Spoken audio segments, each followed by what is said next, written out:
నా నామమున మీరు ఏమి అడుగుదురో అది పొందుకుంటారు.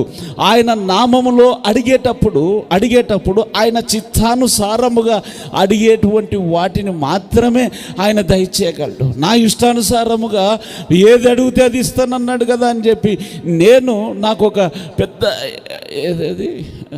టార్చ్ టవర్ కావాలనుకున్నాను అనుకోండి, టార్చ్ టవర్ నేను అధికారిని అయిపోవాలి, నేను కొనేయాలనుకున్నాను అనుకోండి.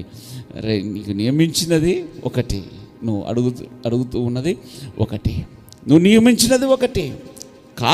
కాలు చేయాలి, చేయి. ఇది మీకు బాగా మైండ్లో ఫిక్స్ అయిపోతుంది. చాలామంది కొత్త వాళ్ళు కొంతమంది ఉన్నారు కనుక జ్ఞాపకం చేస్తాను. చేయి చేయాలి, కాలు చేయాలి, చెవి చేయాలి. ఏ అవయవము దేని కొరకు నియమించబడిందో ఆ పని చేయాలి. అది తప్పించి వేరే పని చేస్తాను అనుకోండి, ఎలాగవుద్ది? నడవడానికి కాళ్ళు ఉన్నాయి, పని చేయడానికి చేతులు ఉన్నాయి. నేను రివర్స్ ఇలాగ నడుస్తూ కాళ్ళు పైకెత్తి నడిచాను అనుకోండి, మనుషులందరి ముందు ఎలాగా నవ్వుకుంటారు. ఓకే 1 రోజు 2 రోజులు కొద్దిగా ఎలాగా మరి అవుతుంది. పోనీ అందరూ అలాగే చేయగలరా? ఒకవేళ వాడు ఏదో ప్రాక్టీస్ చేసి వాడిని వెరైటీగా ఉండాలనుకున్నాడు, టిక్టాక్లో వెళ్ళాలనుకున్నాడు, యూట్యూబ్లో వెళ్ళాలనుకున్నాడు, అందుకొరకు అందరి దగ్గర ఇలాగలే నడుస్తున్నాడు అనుకోండి, అందరు నడవగలరా? అందరు నడవలేరు. అందరు నడవలేరు. ఎందుకనంటే కాళ్ళు ఉన్నదే నడవడానికి అండి. కాళ్ళు ఉన్నది, నేను కాళ్ళు అనుకోవడానికి వీల్లేదు. నా పనికి వల్ల ఆ బురద అంటే ఇక లేదులేండి, బురదలో దొక్కుతూ ఉన్నాడు. ఇక చెప్పులు లేకుండా బయటికి వెళ్ళామనుకోండి, ఎక్కడ తొక్కుతామో తెలియదు. ఇది అంతా ఈ పాడు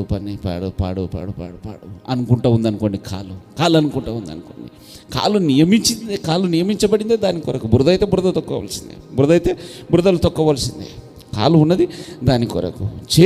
నువ్వు కాళ్ళకు బురద అంటకుండా చేతులకు బురద చేసుకుంటానని అనుకున్నారనుకోండి, ఏమంటారు వాడిని? బురద వచ్చింది, నడుచుకుంటూ వెళ్తున్నాను, బురద అడ్డం వచ్చింది, నా కాళ్ళు పాడైపోతాయి, చేతులు పాడైనా పర్లేదు, నేను ఇలాగ రివర్స్ చేతులు పెట్టేసి అవతలికి వెళ్ళాను అనుకోండి, ఏమనుకుంటారు మీరు? ఊరు ఎంత తెలివి తక్కువ ప్రసంగం చేస్తూ ఉంటే పాస్టర్ గారు ఏదో అనుకున్నాను, కానీ చేతులకు బురద అయ్యేటట్టుగా చేసుకొని కాళ్ళను కాపాడుకుంటాడేంటి? గమనించండి, ఆయనను అడిగేటప్పుడు ఆయన చిత్తానుసారముగా నేను అడగబద్దులమైనాం. హల్లెలూయా.